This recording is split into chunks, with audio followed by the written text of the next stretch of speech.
Hi, my name is Sean Mabry. I'm a fantasy writer, and before I say anything else, I just want to say thank you to everyone who responded to the last video I did. It wasn't easy to do, but it seems to be making a positive impact already, and some of you have even come out and thanked me personally, and shared some very kind words with me, and that's huge and very necessary after talking about something like that. So today I'm just going to do something a little more fun and breezy because I need it. I need a little bit of a palate cleanse. So I wanted to talk about magic systems in video games. Now, I don't know if I've mentioned this really before on the show, but I am a huge video game fan. I don't have as much time to play them as I used to, obviously, now that I have a job and I'm an adult working and, with goals and aspirations. But, I'm a firm believer that video games can be for anyone and should be at any stage of life. And I was thinking the other night that there's a lot of games that have magic in them, but there are very few games that make me feel like I'm actually using magic. I wanted to break that down a little bit and talk about that because I think it's interesting.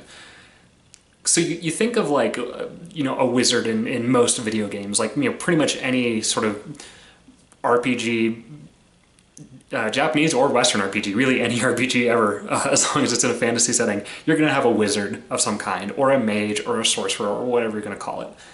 And in most of those cases, the way you cast a spell is you push a button, and then it casts a spell. That easy, done.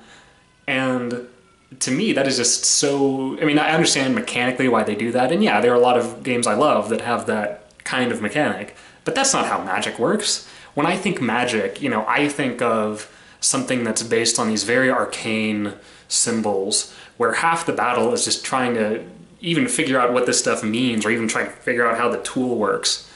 And of course, a lot of times in fantasy literature, you'll see a lot of this, and it's presented really well, and it's interesting, and it's very tactile, and I love that kind of stuff where, the young magic user... In fact, a lot of this comes up in my own book.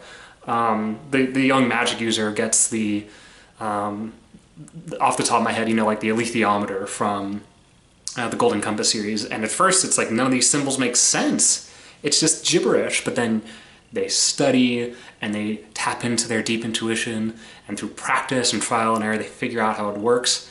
And what's interesting too is that in most video game design philosophy, the balance you want to strike is easy to learn, difficult to master. That's usually the formula for a fun game that's going to, frankly, sell well. And that's right there in the name, right? The game should be easy to play, but if you want to get really good at it, you have to keep playing and think about it carefully. Whereas I actually think that magic, again, as presented in literature, has kind of the opposite curve, where it's extremely difficult to learn, but once you've mastered magic, you're like a demigod, And I like when games can do that successfully, although it's definitely a much bigger design challenge. So two examples that come to mind that kind of get it right. They're not, like I said, I can't really think of a perfect example of this, but one game that's really interesting is a game called Magicka, which lets you create your own spells on the fly, in fact, at an uncomfortably fast pace, by just combining these little element tokens. So you combine water and fire and create steam, and you can shoot steam at your enemies. And I love that because it's not especially intuitive, and it kind of makes you panic at first, and you're scrambling around, half the time just setting yourself on fire because you don't know what you're doing. But by the end, you feel like this amazing, awesome wizard. Now, the only thing that's kind of missing, or not missing, but different about that game is that it's extremely tongue-in-cheek. It's very much a loving parody of a lot of fantasy tropes and the fantasy genre in general, and also a lot of just any cultural reference it can grab. So it's not quite the tone I'm talking about here when I talk about kind of my ideal magic system, but it's a fun game and definitely worth taking a look at. The other one is a point-and-click adventure game from the 90s called Loom, which I have not played, but I just recently watched a couple of game designers playing through it, And it's got this fascinating system where instead of the usual point-and-click adventure thing where you have an inventory and you take things out of your inventory and you rub them on an object to try to solve it, you just have a magic staff that basically plays like a piano. There's like different colored segments to it, and when you click the different colors, you play a song, and each song produces a different spell. So you have to learn the songs to play the spells. To play the spells? Yeah, I guess that works. So, magic in video games.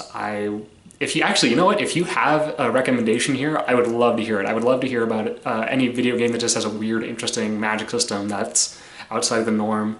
And yeah, feel free to check out Magicka and Loom. See if they're not perfect, but they're very fascinating. And that's it for me today. Thanks for watching. Feel free to like, subscribe, share, comment, and I'll see you next time. Bye.